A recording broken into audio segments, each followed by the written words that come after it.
You are listening to Unscripted Moments, a podcast about propaganda.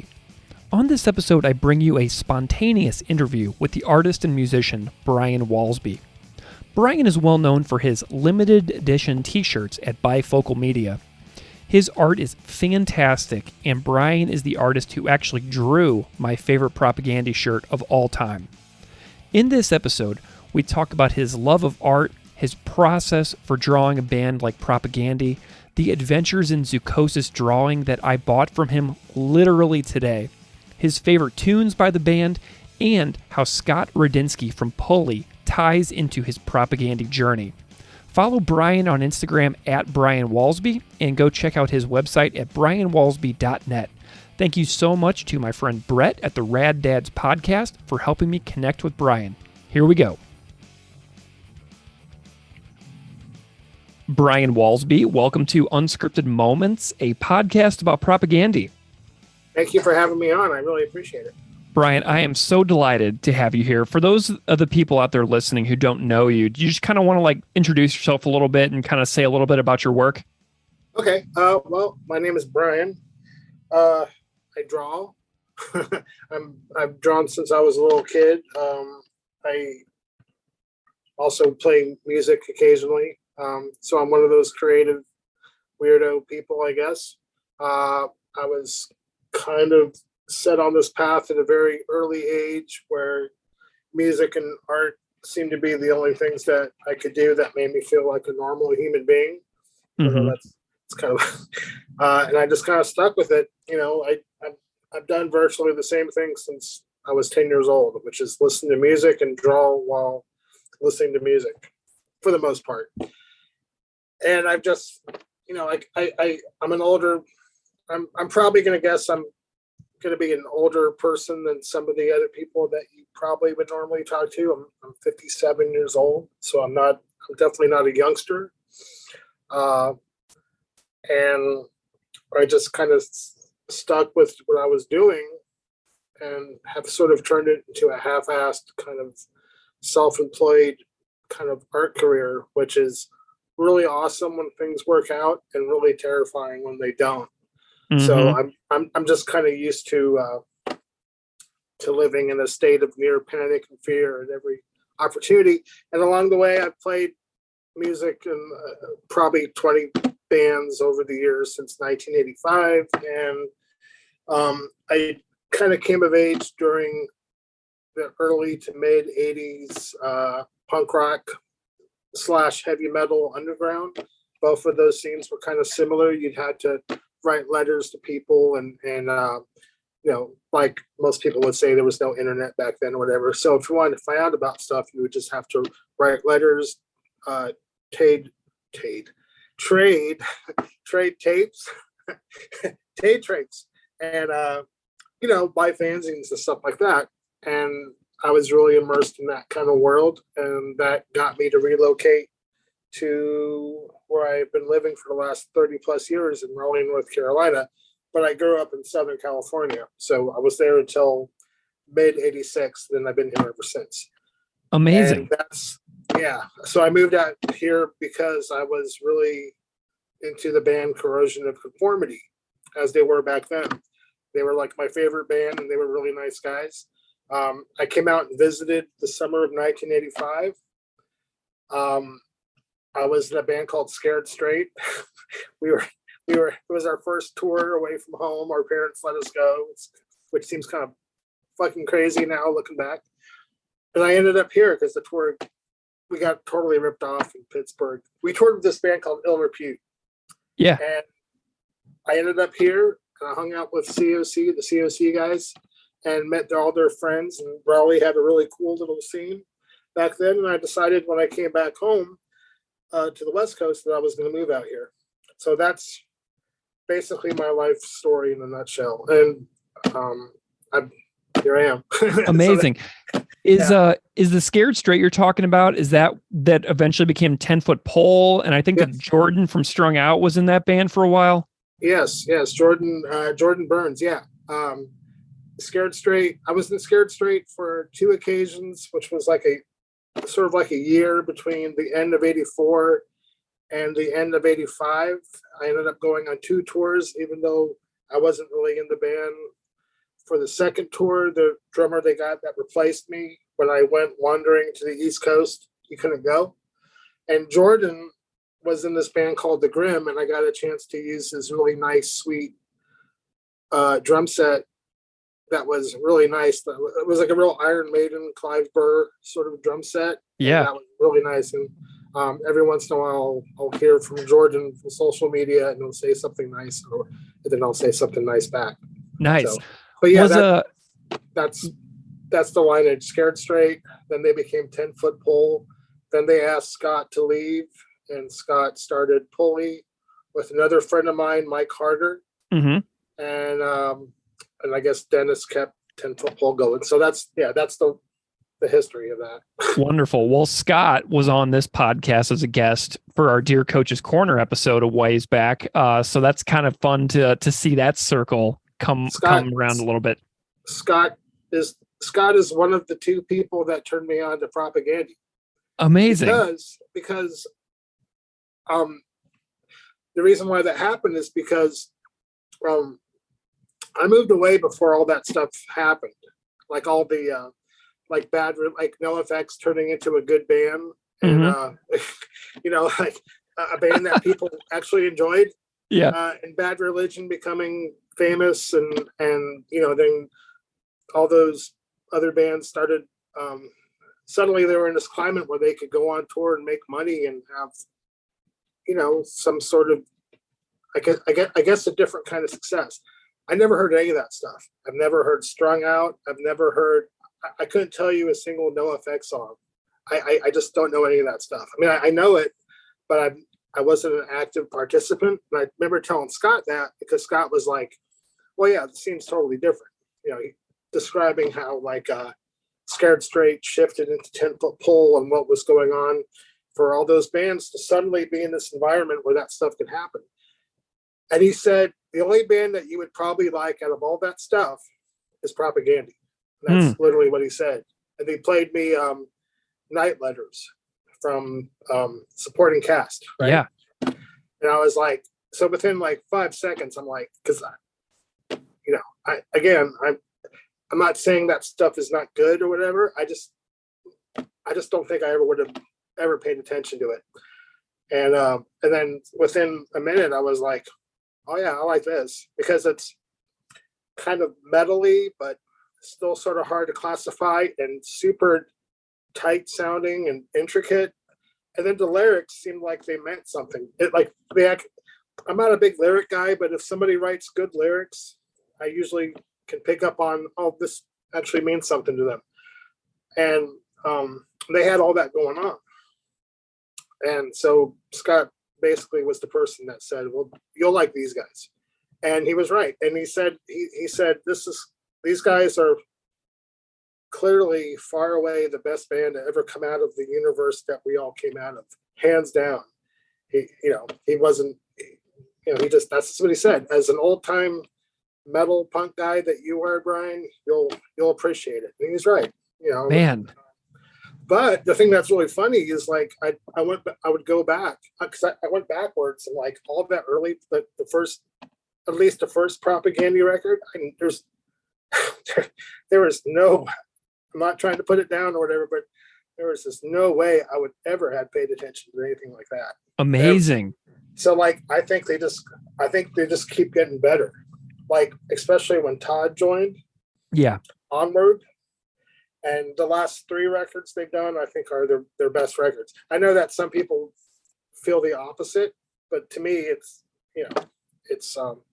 just my opinion. But I think they just keep growing, and they put a lot of stuff into their music, and I responded to that. But yeah, the early stuff is not the stuff I would have ever paid any attention to. I occasionally will go back and listen to it and just go nah, this is not for me. Well, I love that you love the newer stuff, though, because for me, those are my favorite records, too. I am far more into the later era stuff where they bring in a lot more of the metallic elements that they originally wanted to do in the first place. Because Chris and George grew up playing metal, and I'm sure that you know that they love Corrosion of Conformity as well. Oh yes, yes. So, I mean, that really makes sense. So, but I am 100% on your side in this argument here about their newest stuff being like the way that they're supposed to be. I don't really understand how people that like punk rock could sort of could generalize all heavy metal as being this one stupid thing when there's like a million different versions of punk rock, and a lot of those aren't any good at all. Because heavy metal is like, it's kind of like punk rock. The better forms of it, it's really good rebel music. It's like, which is what punk rock is all about. And like people that are, I just don't know how you can really be anti-heavy metal like across the board, because like the best heavy metal is easily as good as the best punk rock to me. Yeah. I mean, but I also came of age during kind of an exciting time in heavy metal, underground heavy metal, which was very similar to punk rock. I mean, like Slayer, Voivod, early Metallica, the first couple Trouble records. I mean, those records were, to me, as important as, say, the Sex Pistols album, or early Ramones, or Black Flag Damaged, or the first Adolescence album, or the first Descendants record. It's like, I just thought of it as just being good music. So I don't understand why people have this bias against all heavy metal. Some heavy metal sucks. Yeah. In fact, a lot of it does, but you could easily say the same thing about punk rock. A lot of punk rock fucking blows. Yeah. I think. Sorry for cursing. I don't know if that's allowed. I mean, this is a podcast about propaganda where they have a song called, Fuck the Border and everything like that. So we really have no choice then to be a podcast that has swearing. So don't even worry about it. There'll be a lot of beep, beep. Yeah. I keep thinking about your love of Corrosion of Conformity. I finally got to see Corrosion of Conformity live relatively recently when they were playing with the Melvins and Ministry. But seeing Woody play guitar was one of my favorite musical moments in recent memory. But as you know, Propaganda did that cover of Technocracy, which is really good. Really good. Tell me a little bit about your appreciation of like the different eras of Corrosion of Conformity, because like it ties into what we did on the Sacrifice Propaganda split 7-inch episode, and I'm just wondering if you wanted to kind of go into some of your favorite ideas about COC. Oh, well, sure. Well, I think the one thing about Corrosion of Conformity back then, like they were like this underground band that came out of Raleigh, and they were like the biggest band out of their little scene. They put out their first record, Eye for an Eye, in 1984, and I just remember buying it and just being floored by it. It's not the world's greatest sounding record, and their first late singer, Eric, he's not the world's greatest singer, of course. He was like this macho Henry Rollins kind of guy barking into a microphone. But at the time, that was fine. But like musically, Mike, Woody, and Reed, they just had something. They had this nice chemistry, and they kind of sort of combined Black Sabbath and Black Flag at a time where not a lot of people really were doing that. I mean, the Melvins would end up doing that a year later, perhaps. I mean, they were already on their way, and there was a band called Blast that I liked a lot that were kind of doing the same thing, but they kind of modeled themselves a little bit after what Black Flag started, and throw in Black Sabbath. Nobody really. Black Sabbath were obviously a huge influence, but back then I didn't really know any heavy metal people that liked Black Sabbath. It was like punk rock people that were open-minded that were like, we grew up on Black Sabbath. This, we like this as much as we like the Circle Jerks or whatever.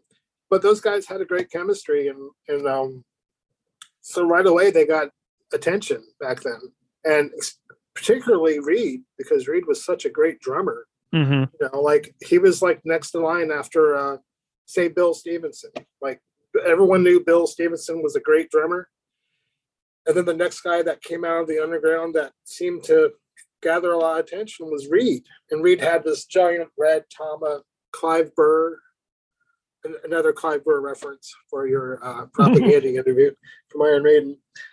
And he had these giant sticks, and because Chuck Biscuits had giant sticks, and he was a total force of nature. And Mike and Woody they wrote weird riffs, and they were either the best band in the world when they were a three-piece or the worst band in the world. But they were usually the best band. People would come through and they'd open for them, and they would just hand their asses back to them. They were really good. And they've changed throughout the years and whatever. There was actually a period of time where they had this guy Simon Bob Sinister. That was the first time they had like an actual singer, somebody that tried to sing that wasn't like yeah. And the reaction was very mixed because it was new territory, and wasn't quite sure that Bob was a great fit, but that ushered in all this new music that they never recorded. So there's this missing in action year where all this music never saw the light of day that they had because Mike Dean quit. That was like 86 or whatever. And then some of that stuff ended up on this project that Mike and Woody started with me playing drums, I guess filling in for Reed, called Snake Nation. And half of that record were those Mike Dean COC songs that were lost to history. Wow. Which is really too bad because, I was just trying to approximate what Reed could do. It was an honor, but it was like kind of weird at the same time. And the recording came out kind of half-assed, but, they're still a good band. It's not really my cup of tea as much anymore, but more power to those guys. It was a bummer about Reed, of course. Mm-hmm. Not a very happy story. That stuff unfortunately happens to people. So, what can you say? But they were at one point, they were certainly my favorite band, and I can still play 90% of Animosity and feel the same exact way as I did 50 years ago or whatever. Yeah.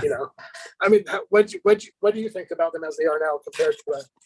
Well, so it's way different for me because I didn't grow up with that. I was born in 83. So when Animosity and Technocracy came out, I was like, less than 5 years old. Exactly. But I did get really into Wise Blood and Deliverance in middle school. Yeah. And so I have a very strong affinity for the Pepper Keenan era Corrosion of Conformity because that was some of my introduction into heavy music. One of the first heavy albums I ever owned was Wise Blood because I traded for it to somebody in my middle school. So I just really love the Pepper era because just the time and place of when they hit me. And so funnily, I was actually in New Orleans in January and I went to Pepper Keenan's bar, which is on Magazine Street in New Orleans. And I had a beer in the middle of the day at his Magazine Street bar. So anyway, I love that Pepper era stuff too, because because one of my introductions to metal in general. Yeah. Nice. Yeah. He, regardless of what people think, his presence took them and put them in front of a whole new audience. And it became a lot more successful commercially. Totally. That probably wouldn't have happened if he hadn't showed up and stepped up to the microphone. So yeah. Well, let's chat about art a little bit. You've done numerous propaganda drawings, and I'm actually looking at your website right now, brianwalsby.net, where I presume these are your actively for sale shirts. And I'm seeing great stuff here. Napalm Death, 7 Seconds. I see a Blast shirt that you just mentioned. I see a Scared Straight shirt on there, which is hilarious and awesome. Melvin's. So many of the bands that you've already listed are like for sale on your site. And I bought one from you one time. It was a Propaganda t-shirt that has the drawings of Chris Sulin, Jordan Todd being chased essentially by like a gigantic robot in the sky. And I'm wondering if you can just like tell me a little bit about your work with Propaganda as an artist and kind of what you would start to what your process is like for depicting a band like this.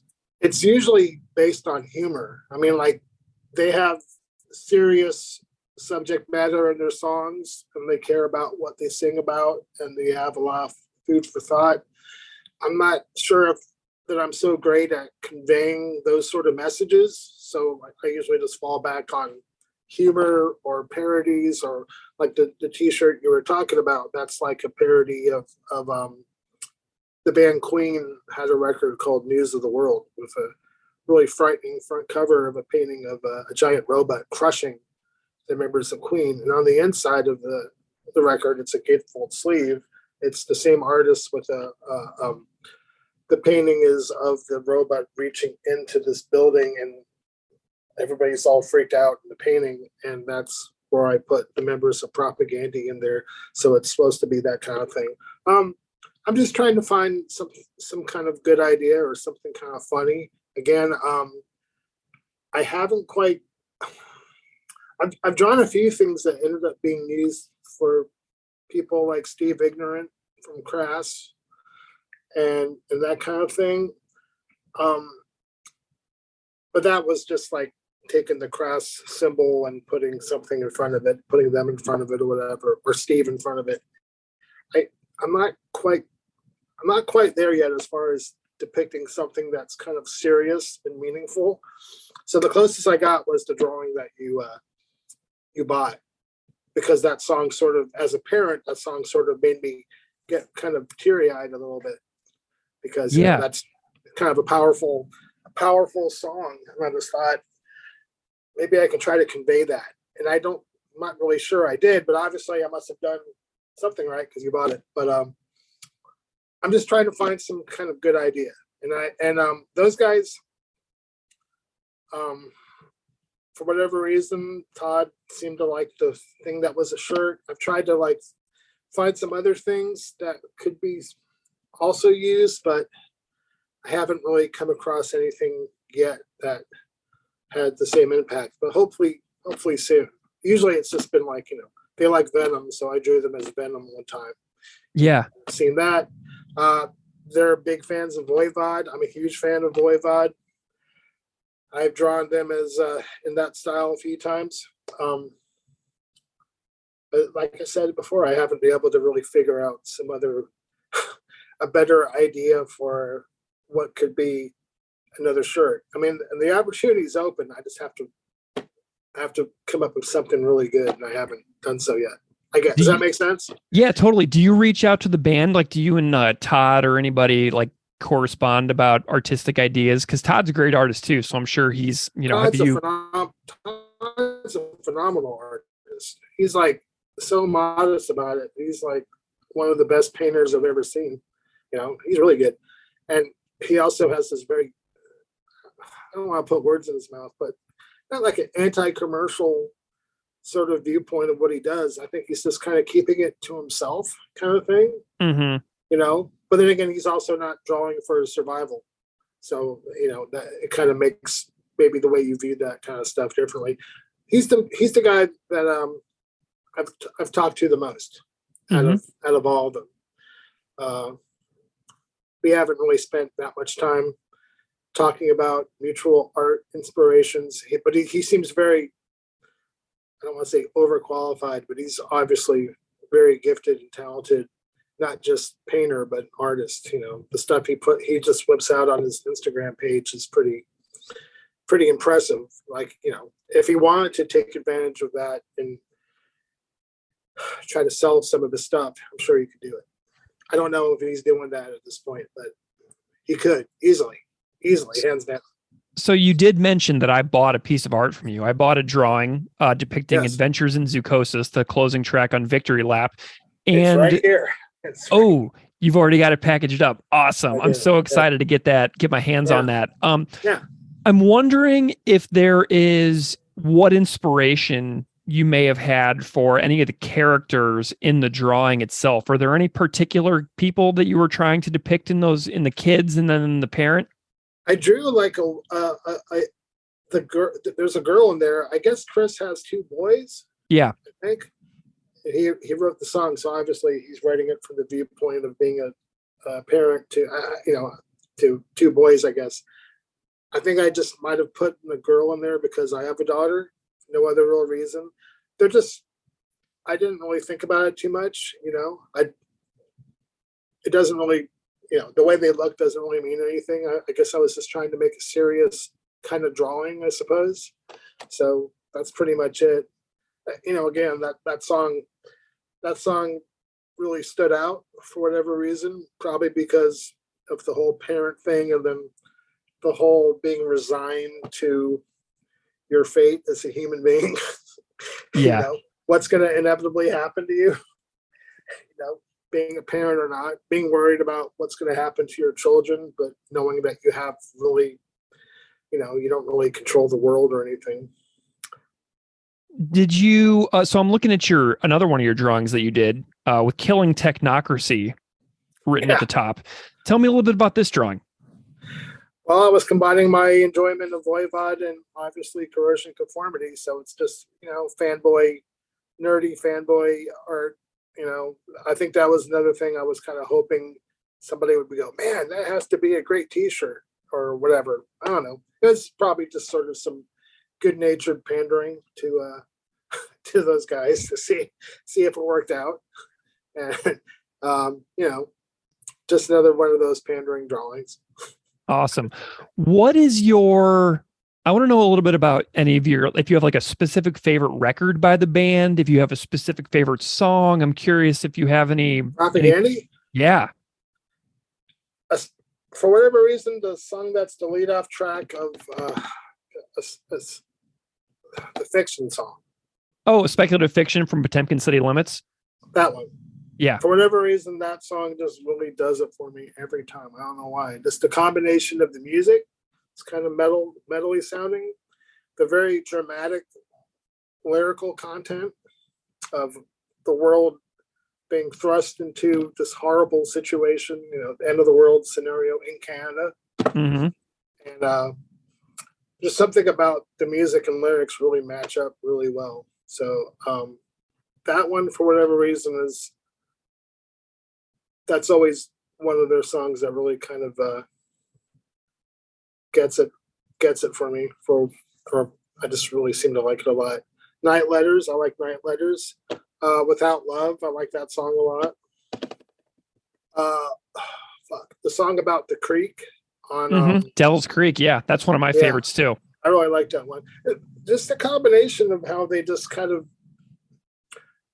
utilize these other influences and have this very seamless kind of way of interpreting the heavy metal sort of influences that they have with their punk rock kind of influences. And the fact that their punk rock influences obviously don't seem to come from what they were associated with at first. Does that make sense? Like, yeah, I think those guys are like a tiny bit younger than me, maybe 1 or 2 years younger than me, something like that, or 3 or 4 years, I don't know.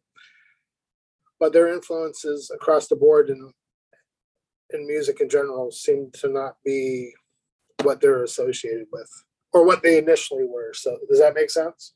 Yep. Yeah. So, and also, and I'm not trying to go off on a tangent, but the other thing that impressed me, I've only seen them one time. Me and my wife and a friend of ours, we drove up from North Carolina to, I think, Baltimore. But what really impressed me was that after the show was over, other people broke down their stuff and the band just sort of came to the front of the stage. And if anybody had anything they wanted to say or talk to them about anything, they were there. And, I had spent 10 years working for the Melvins. And, and that ended like 3 years ago. And the last couple of years of that, it was fine. It was a really nice opportunity. I'm definitely grateful to those guys for being able to do it. But the last couple of years, I was like, it was clear it was time for me to move on. And then just watching Propaganda talking to people that had questions about their lyrics and just maybe they had written a song that really meant something to somebody and somebody wanted to talk to them about it, and the fact that they were agreeable and just talk. I'm sure there's some knuckleheads that show up to talk, but for the most part, it seemed like a very chill exchange of ideas. And I just remember thinking, this never would fucking happen during my old job. That there's no way. It was very interesting to see that exchange of ideas. Just because I really hadn't seen that a lot from what I was doing. Amazing. So yeah. I mean, I appreciate the fact that they think a lot about all kinds of different things, and they want to share that and put that in, in their music. I'm not. I don't have any problem with any of it. For the most part, I agree with a lot of what they talk about. I'm not really gonna nickel and dime anybody over. Well, you said this, and I hate that shit. When people are right. Like, well, 20 years ago in a fanzine interview, you said you thought this, but I just saw this online, and you're going back on your word, motherfucker. I hate that shit. In general, I agree with what they talk about, and I appreciate the thoughtfulness that they have in bringing these ideas, into their music. And people can just take them or leave them, and most people seem to take them. Yeah. I've read people that really have a problem with all that. It's like, all they're doing is just, like anybody else, all they're doing is presenting these ideas in their music. You can like them, you can not like them, but that's all it is. It's up to you to decide. There's people that get stuff out of Bon Jovi lyrics. Yeah. They'll find a way to get something meaningful out of that. So it's like, it's not up to me to decide where meaning and beauty exists. But I do appreciate the fact that they put a lot of thought into not just the musical end of things, but the lyrics too. Yeah. Well, I love that you're also into the ones that talk about the personal, emotional aspects, because Propaganda has so many songs where, back in the old days, especially, they would bash people over the head with a really complicated array of ideas. But the songs that to me are some of my favorites are when they dive into the family aspect and the very personal aspect. Like Devil's Creek is one of the most intimate things you can do, to talk about your favorite place that you used to go to feel safe and adventurous when you were a young child. Incredible. Yeah. Like the song Without Love, watching a beloved pet and a grandparent pass away. So incredible. Adventures in Zoocosis, about being a parent, like kind of scared for the future of your own children. Yeah. Amazing. Those are the types of things that I really enjoy the most, honestly. And I'm really glad to see that you kind of like latched on that as well. That's why I bought that Zoocosis drawing. I was like, I connect so much with that topic that I just kind of have to have it. Yeah. Like the personal stuff, I don't even know where to really begin, but the personal stuff, since it is sort of about real life kind of stuff and not just speculation or pitting. I'm not saying this is what Propaganda does, but so much like, especially these days with social media and stuff, it's like, like everybody has an opinion about something. Yeah.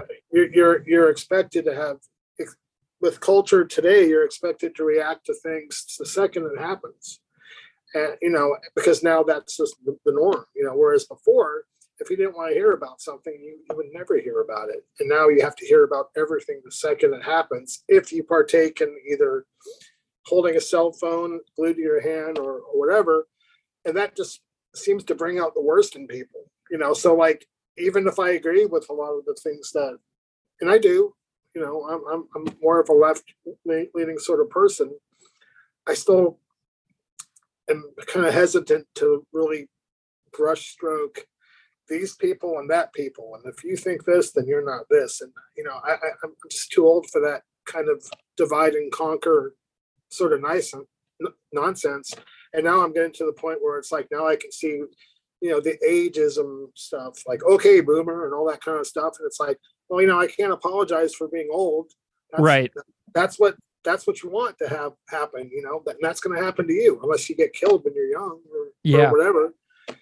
So like, the personal stuff, especially about trying to just be a good person. And, if you're a parent and you're trying to figure things out, it's like an ongoing journey. That stuff means a lot more to me.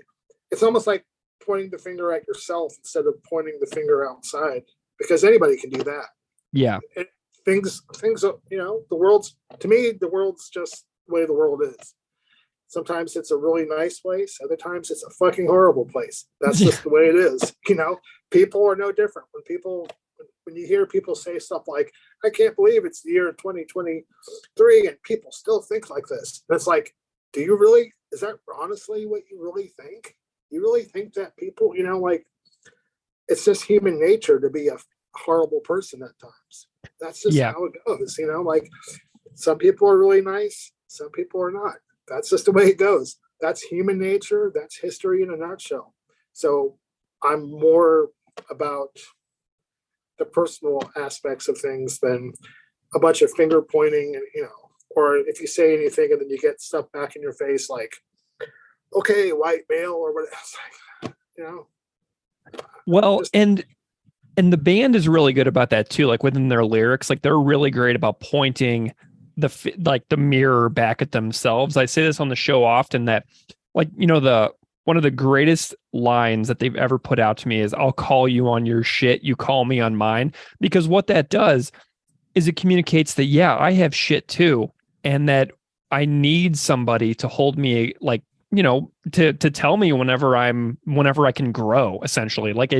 The band is really good about presuming that human beings of any age can grow, in my view, and we can all continue to grow throughout our lives. So I get what you're saying. For sure.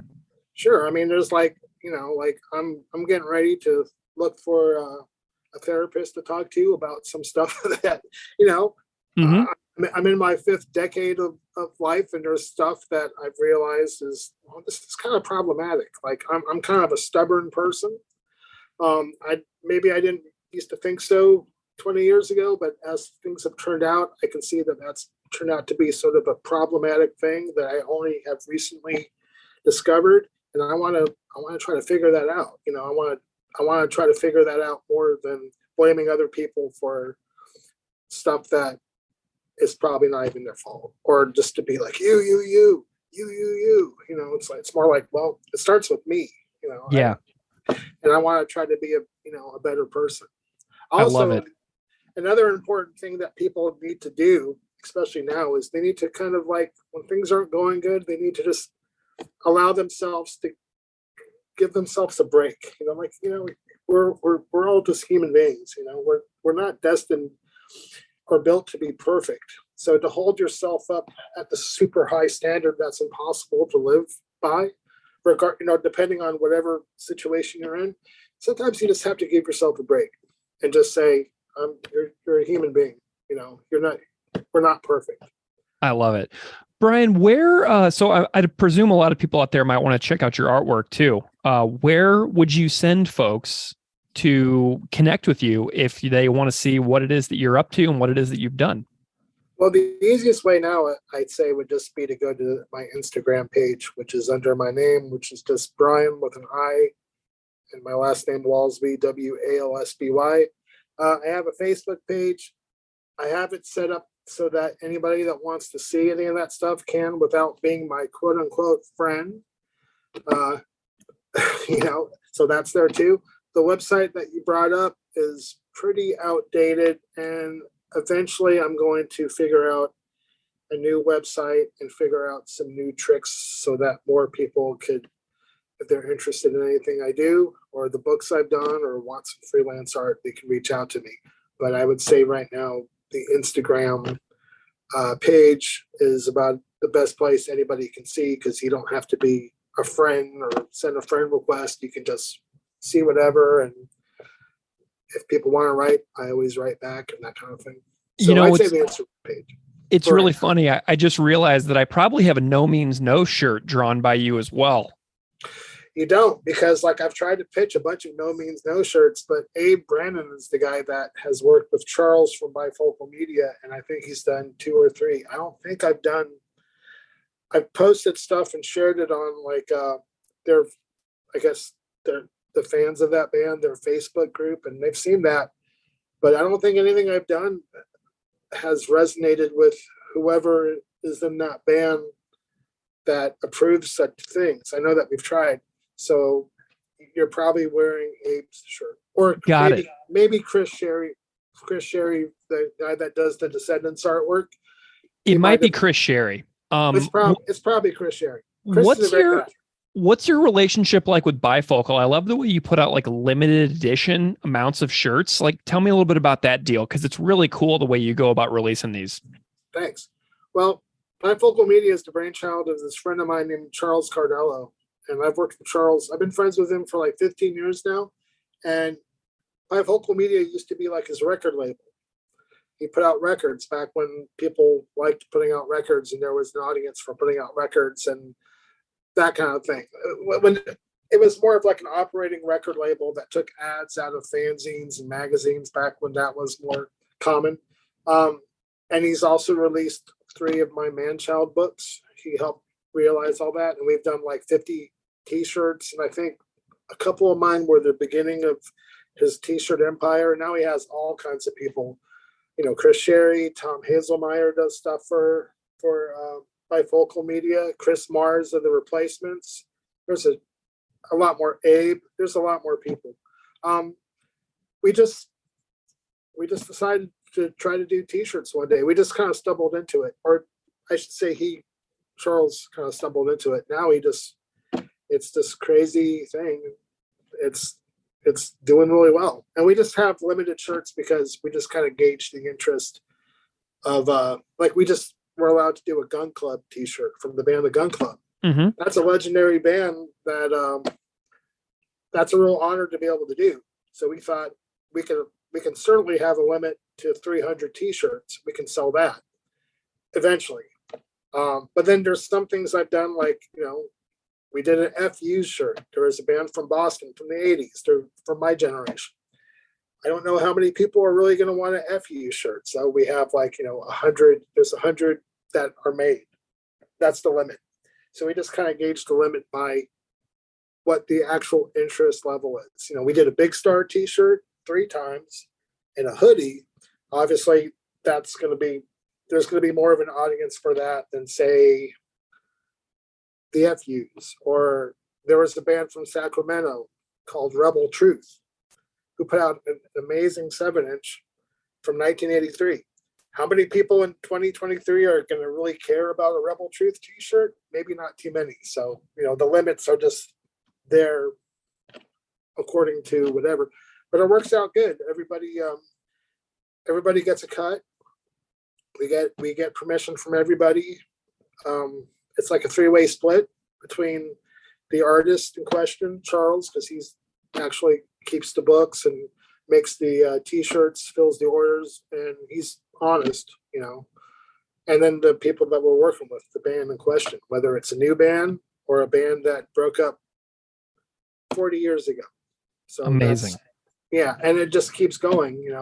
It's nice, and it comes in handy. Everybody gets a little piece of something, and it's not some bootlegged, shitty piece of shit t-shirt where these people are being totally ripped off.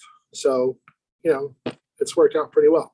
Man, that makes me so happy, because I've purchased several shirts from Bifocal over the years, and that just kind of makes me glad to know about the inner workings of the business and the folks behind it, and kind of how it's just a little small tight-knit community. Oh yeah. I mean, I don't think it would have lasted as long as it has if we were dishonest or trying to rip people off. But every time a shirt goes up, there's always something, we have to sell these things basically through social media, because it's a social media driven thing. It's like selling a thing at a time. He's doing skateboards too. We did a 7 seconds one, but every time we do anything like that, a shirt, a skate deck, there's always somebody that thinks somebody's being ripped off, and that's never the case. We've actually been bootlegged several times, like myself and plenty of the other people that draw for Charles for Bifocal Media. Tons of designs are ripped off, but that's the way it goes. There's not much you can really do about it. Well, Brian, I am so delighted that my friend Brett from the Rad Dads podcast brought us together today, and for this extraordinarily random and completely delightful encounter you and I have had today. People out there listening have no idea until now, because I'm going to say it, that you and I just connected this morning and that we had 5 minutes notice before this interview. So I just think that that's really funny to share, that like sometimes whenever you make a podcast like this, the stars align and you have a wonderful conversation and make a great connection. And I'm so grateful to you for your spontaneity. And you're like, let's just rock this. And I'm like, let's go, man. So this is, I agree. I was like, this, it's a good opportunity and it's nice to meet you. And the podcast is nice. And I always listen to all kinds of different things when I draw and stuff. And there's nothing quite like having a nice conversation with somebody to make you feel connected as a human being. Well, Brian, that's very important. Your friend Scott Rudansky is on episode 50. So if you wanted to check out an episode, number 50 is the one that I would suggest for you if you were going to check something out in the coming days when you're doing your artwork. Brian Walsby. I'm going to check it out. And like I said, Scott was, he knew I knew nothing about the universe that Pulley or 10-Foot Pole came out of to this very day. And he said, the one band that you would like that's better than everybody, head and shoulders above everybody. Those are his words, not mine, because I wouldn't know. He said it was Propaganda. So I have, and Charles from Bifocal Media was the second person that said, well, you would like Propaganda. So awesome. Two people whose opinions I trust. And they luckily pointed me to a very rewarding band full of wonderful, nice Canadians. Couldn't agree more. Brian Walsby, thank you so much for joining me today. It's been a real thrill. It's been a real pleasure. Thank you so much. I really appreciate it.